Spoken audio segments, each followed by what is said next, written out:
आज हामी प्रदेश आयुर्वेद औषधालय कर्णाली प्रदेश सुर्खेत कोभिड-19 आइसोलेसन सेन्टरमा छौँ। यो सेन्टर पहिलो पटक सञ्चालनमा आएको छ। योभन्दा पहिले यो प्रदेश आयुर्वेद औषधालयको रूपमा सञ्चालनमा आइरहेको थियो।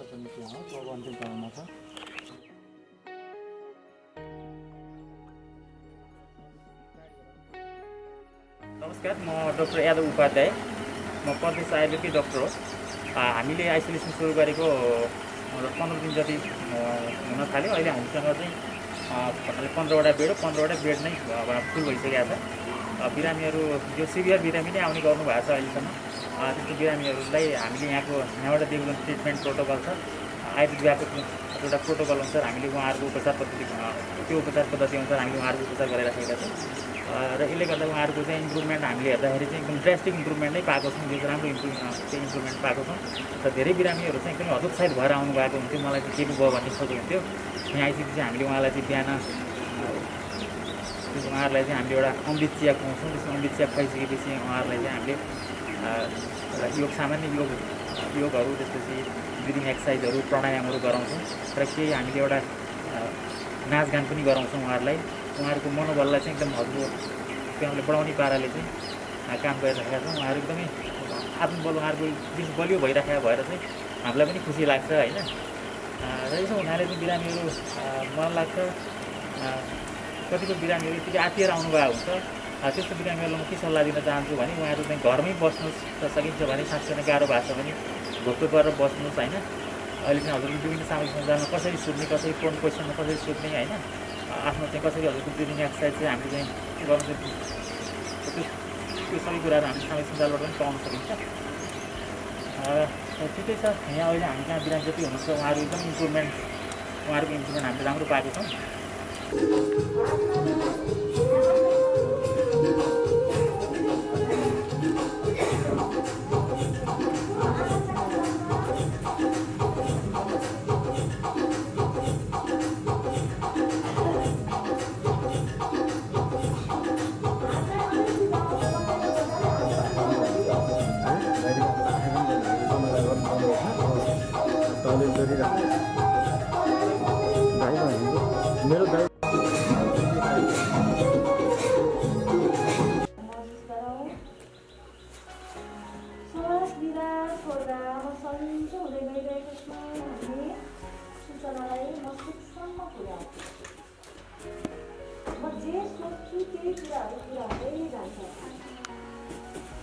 मैले आत्मबल बढाएँ, म आफूलाई खुसी बनाएँ, म आफ्नो मनस्थितिलाई बलियो बनाएँ भने म रोगलाई जित्न सक्छु।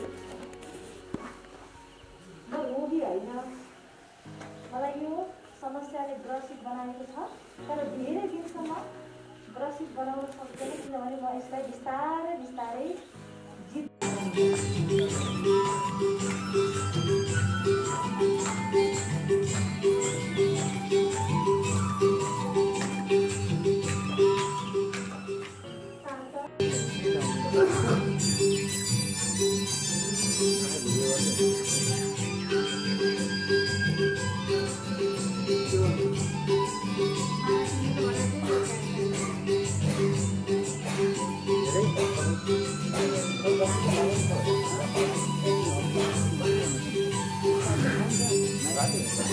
यहाँहरू सबैलाई नमस्ते। म डाक्टर शङ्कर रिजाल, प्रदेश आयुर्वेद औषधालय कालागाउँमा यहाँको प्रमुख पनि हुँ र यहाँको चिकित्सक पनि हुँ। झन्डै 2 वर्षबाट मैले यो संस्थाको नेतृत्व गरेको छु। र यो नेतृत्व गरिरहँदा अहिले कोरोना महामारीको दोस्रो जुन एपिसोड आएछ, यसमा हामीले यो औषधालयको नित्य चाहिँ योग ध्यान क्लास हुने हाम्रो चाहिँ योग कक्ष थियो, त्यसलाई नै आइसोलेसनमा चाहिँ रूपान्तरण गरेका छौँ। जस अन्तर्गत हामीले 15 बेडबाट चाहिँ सुरुवाती गरेका छौँ। अहिले 15 बेड नै सबै आम नागरिकहरू चाहिँ यो उपचार लिइरहनु भएको छ। 24 गतेबाट हामी यसलाई चाहिँ सुरुवात गरेका थियौँ। सुरुको दिनमा यसलाई चाहिँ सञ्चालन ल्याउने या नल्याउने जोडमै थिएँ म। प्रदेश सरकारबाट एउटा कार्यक्रम आयो, आइसोलेसन सञ्चालन व्यवस्थापन। त्यसमा थोरै पैसा थियो, त्यसबाट नै हामीले त्यसलाई रन गरेका छौँ। जससँग हामीसँग एउटा पनि बेड थिएन, एउटा पनि त्यो उपचारको लागि चाहिने कुनै पनि सामग्रीहरू चाहिँ हामीमा चाहिँ थिएन। हामी चाहिँ ओपिडी बेसमा चाहिँ यो कार्य चाहिँ रहेको थियो, हाम्रो अस्पताल रहेको थियो। तर यसलाई चाहिँ अस्पतालको रूपमा र आइपिडी अब कोरोना महामारीको यो बढ्दो सङ्क्रमणलाई न्यून गर्नका निमित्त आयु तथा वैकल्पिक चिकित्साको नेपाल सरकार स्वास्थ्य तथा जनसङ्ख्या मन्त्रालय आयु तथा वैकल्पिक चिकित्सा विभागले चाहिँ जारी गरेको निर्देशिका अनुसार नै उहाँहरूलाई चाहिँ उपचार गर्ने ध्येयका साथ यसको स्थापना गरेका छौँ हामीले। दैनिक जसो हामीले बिहान चाहिँ योगदान प्राणायाम, ब्रिथिङ एक्सर्साइजहरू, मनोसामाजिक परामर्शहरू र विभिन्न किसिमका सकारात्मक सोच र सकारात्मक चिन्तन हुने क्रियाकलापहरू दैनिक हामीले गर्छौँ, जसलाई सहयोगार्थ जीवन विज्ञानबाट निर्मला कोइराला जो आफू स्वास्थ्य कर्मी पनि हुनुहुन्छ, परिवार नियोजन सङ्घ सुर्खेतमा कार्यरत हुनुहुन्छ, उहाँले हामीले सहयोग गरिरहनु भएको छ। सँगसँगै हामीसँग एकदमै न्यून जनशक्ति र न्यून स्रोत साधनका बावजुद हामीले यसलाई चाहिँ सञ्चालनमा ल्याएका थियौँ। अहिले पनि हामीलाई कन्टिन्यू गरेका छौँ। आजको दिनसम्म यो सञ्चालन गरिरहँदा हामीले थुप्रै आदरणीय व्यक्तित्वहरू, आदरणीय थुप्रै महानुभावहरूले, थुप्रै चाहिँ सहयोगी चाहिँ मनहरूले चाहिँ सहयोग गर्नुभएको छ। सर्वप्रथम हामीले उद्योग वाणिज्य सङ्घ सुर्खेतका चाहिँ महासचिव लक्ष्मण कणेलज्यूले नवलपरासीबाट 6वटा सिलिन्डर ल्याउनका निमित्त सबैभन्दा पहिलो कदम र पहिलो सहयोग उहाँले गर्नुभएको थियो। तत्पश्चात covid self help group Karnali प्रदेशका संयोजक तथा पत्रकार महासङ्घ सुर्खेतका उपाध्यक्ष सामान्य व्यक्तित्व सुधीर पुरी लगायत उहाँको टिमले पनि हामीलाई निःशुल्क रूपमा हामी लगायत अन्य व्यक्तिहरूलाई जो कोरोना पोजिटिभ हुनुहुन्छ, जो घरमा जान चाहनुहुन्छ उपचार पश्चात अथवा उपचार गर्नका निमित्त अस्पताल आउन चाहनुहुन्छ, उहाँलाई निःशुल्क रूपमा चाहिँ एम्बुलेन्स सेवा दिनका निमित्त त्यसको सेवा गर्नुभयो। सँगसँगै हामीलाई आवश्यक पर्ने सिलिन्डरहरू झन्डै 7-8 सिलिन्डर उहाँले चाहिँ हस्तान्तरण गर्नुभएको छ र अन्य थुप्रै कुराहरूको चाहिँ उहाँले सहयोग गर्नुभएको छ। त्यही सहयोग बावजुद नै म अहिले दौडिने प्रयास र दौडिरहेको छु र आजबाट साझा युवा कर्णाली प्रदेशका संयोजक अनिल ढकाल लगायत उहाँहरूको टिमबाट पनि यहाँ बसिरहनुभएका कोरोना सङ्क्रमित बिरामीहरू जो हुनुहुन्छ उहाँहरूलाई चाहिँ अमृत भोजन, नित्य चाहिँ अमृत भोजन दिनका निमित्त, उहाँलाई खुवाउनका निमित्त सहकारी गरेर हामी चाहिँ अगाडि बढिरहेका छौँ। आज मात्रै हामीले झन्डै 15 जना बिरामी र 15 जना कुरुवा गरेर 30 जना आम नागरिकहरूलाई निःशुल्क रूपमा 1 पैसा पनि नलगेर उहाँहरूले आज बिहान 9:30 बजी हामीले भोजन गऱ्यौँ। आज 3 बजेतिर फेरि उहाँहरूलाई हामीले नास्ताको व्यवस्था गर्छौँ। साँझ 7:30 बजीभित्र खाना खुवाउँछौँ। हामीले कुनै पनि गैर खाद्य वस्तु, कुनै पनि चाहिँ ड्राई फ्रुट, कुनै पनि प्रोडक्ट भएका जो कम्पनी लगाएको बिस्कुट, चाउचाउ त्यस्ता जुन हुन्छन् गैर खाद्य वस्तु, त्यो कुनै पनि खाद्य वस्तु हामीले चाहिँ एलाउड गरेका छैनौँ र उहाँहरूलाई जुन किसिमको सुपाच्य र राम्रोसँग उहाँको शरीरलाई चाहिँ राम्रो गर्ने खालको र यो कोरोना महामारीलाई चाहिँ जित्नका निमित्त उहाँको शरीर अनुकूल हुने खालको खाद्य वस्तु, खाना त्यस्तो बन्नका र खुवाउनका लागि चाहिँ हामीले अमृत भोजनको चाहिँ सुरुवाती गरेका छौँ। आजबाट थिएन, बाहिरबाट खाना ल्याउनु पर्ने, बाहिर होटलबाट किन्नुपर्ने अनि थुप्रै समस्याको आजबाट एउटा अन्त्य भएको छ र सँगसँगै मोटे ग्याङ सुर्खेत, तनाव छ जिन्दगीमा लगायत थुप्रै आदरणीय जुन संस्थामा सञ्जाल जो सामाजिक कार्य गर्नुहुन्छ उहाँहरूले पनि हामीलाई धेरै सहयोग गर्नुभएको छ। यसका साथै यो सामाजिक विकास मन्त्रालय, स्वास्थ्य निर्देशनालय अनि जिल्ला प्रशासन, उद्योग वाणिज्य सङ्घ सुर्खेत, नगरपालिका लगायत स्थानीय धेरै चाहिँ आयुर्वेदप्रति सहानुभूति राख्ने एउटा ठुलो जमात छ, अहिले ठुलो समूह छ। उहाँहरूले हामीलाई एकदमै सहानुभूति राख्नुभएको छ।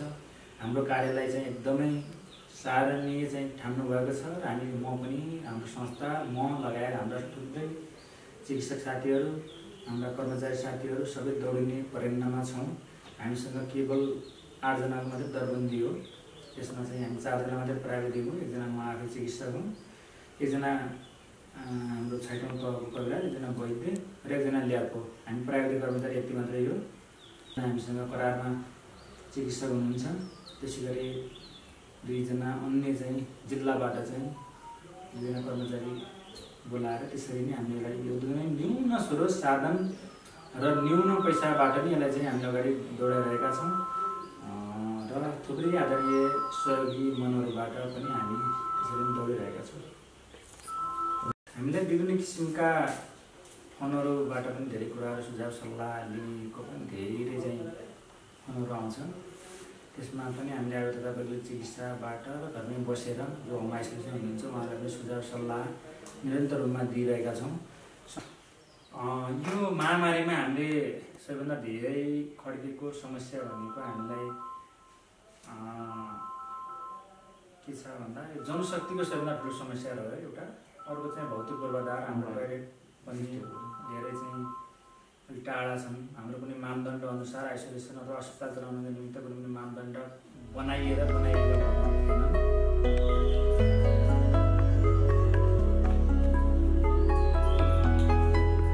यस आइसोलेसनको सम्पूर्ण खाना खाजाको जिम्मा निशुल्क रूपमा विवेकशील साझा पार्टी कर्णाली प्रदेश विवेकशील साझा युवा सङ्गठनले लिएको छ र आज भने जीवन विज्ञानको समूहले खाना खुवाइरहेको छ।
यस आइसोलेसन सेन्टरमा खाना खुवाउने टिमले हरेक बिरामी र बिरामीको कुरुवालाई निरन्तर रूपमा निशुल्क खाना खाजाहरू खुवाउँदै आइरहेको छ।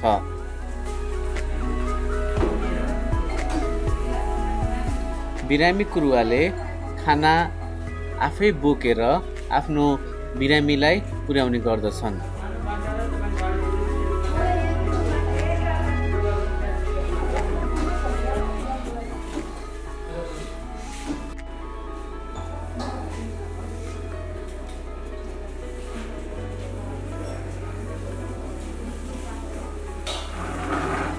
नमस्कार, म सुरेन्द्र पोखरेल, लेकबेसी 3 मेरो घर र हालसम्म हामी लेकबेसीको डिलेसन केन्द्र दशरथपुरमा उपचार गरेका थियौँ 6 दिनसम्म दाइ र भाउजूको र त्यहाँ उपचार गर्दा गर्दै निको नभएको कारणले गर्दाखेरि हामी त्यहाँबाट रेफर भएर एम्बुलेन्समा वीरेन्द्रनगरको कोभिड आयुर्वेदिक अस्पतालमा लिएर भर्ना गरेका छौँ र यहाँको वातावरण बिरामीलाई राम्रो सँग डाक्टर साहब लगायत सम्पूर्ण टिमले स्वास्थ्यकर्मी टिमले राम्रोसँग उपचार गरिराख्नु भएको छ र बिरामीको हौसला पनि उहाँहरूले त्यत्तिकै मनोबल बढाइदिनु भएको छ। बिहान योगा दिनुहुन्छ, बिहान खाना दिनुहुन्छ, बिरामीले खाने आयुर्वेदिक खानाहरू अनि अर्ग्यानिक खानाहरू अनि दिनुहुन्छ र बिरामीलाई एकदम मनोबल बढाइदिइराख्नु भएको छ। अनि योगा दिएर हुन्छ कि हौसला दिएर हुन्छ कि आयुर्वेदिक चिया खुवाएर हुन्छ कि आयुर्वेदिक खाना खाएर हुन्छ कि अर्ग्यानिक खाना खुवाएर हुन्छ कि कसरी हुन्छ, उहाँहरूले एकदम मनोबल बिरामीको बढाइदिनु भएको छ। म यहाँसम्म आएँ, म अहिले 3-4 दिन भइसक्यो बिरामीको रेखदेख गर्न लागिरहेको र यहाँ यति बिरामीको मनोबल बढिरहेको छ कि म आएदेखि धेरै सिकिस्त बिरामीहरू लगायत मेरो दाइ पनि एकदम सिकिस्त हुनुहुन्थ्यो र सिकिस्त भएको अवस्थामा हामीले यहाँ लिएर आएका थियौँ। हामीले सोचेका थिएनौँ कि यतिको हुन्छ भनेर हामीले सोचेका थिएनौँ र अहिले 3 दिनमै यति रिकभर हुनुभयो कि उहाँ आफै उठेर टोयलेटसम्म जानेसम्म हुनुभयो। जो कि हामीले टोयलेटमै तपाईँको बेडमै दिशा पिसाब गराएका थियौँ र अहिले उहाँ 3 दिनको अन्तरालमा उहाँ आफै टोयलेट जान सक्ने उहाँको अवस्था भएको छ र हामी